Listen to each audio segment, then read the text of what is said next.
Wrapping up our overview of different parts of speech for Language Network 9, interjections. An interjection is a word used to express emotion. I know it's not a very clear definition of any part of speech.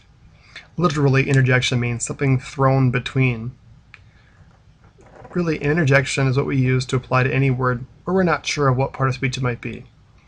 It's not a thing, or person, place, or idea. It's not an action word, it's not a linking word, it's not a joining word, it's not a describing word. It's not a word that shows direction or position. So literally, interjection is what we'd use for every word we're not sure of its part of speech, especially if we don't need it in a sentence.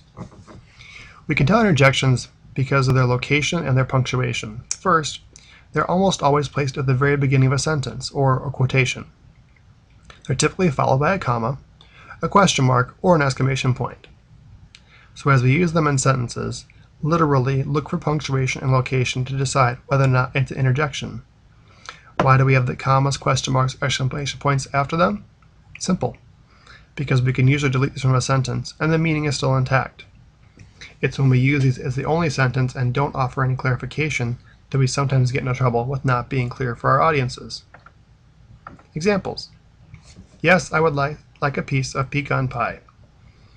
You see we have yes, followed by a comma, and that's our example of interjection.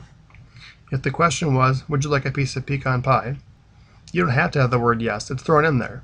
It's helpful and provides clarity, but it's not necessary. Also, what?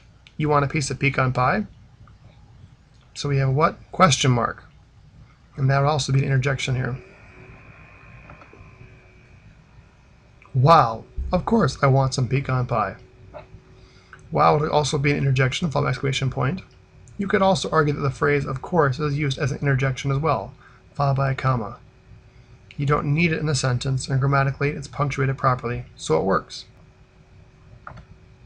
That ends our exercises and practice for Chapter 1 of Language Network. Now is a good time to go back through and check your answers, see if you understood things, and prepare your questions for class. Remember, for the last part of the test, lessons 8 and 9 are combined, and you're simply asked to identify whether or not it's a conjunction, conjunctive adverb, or an interjection.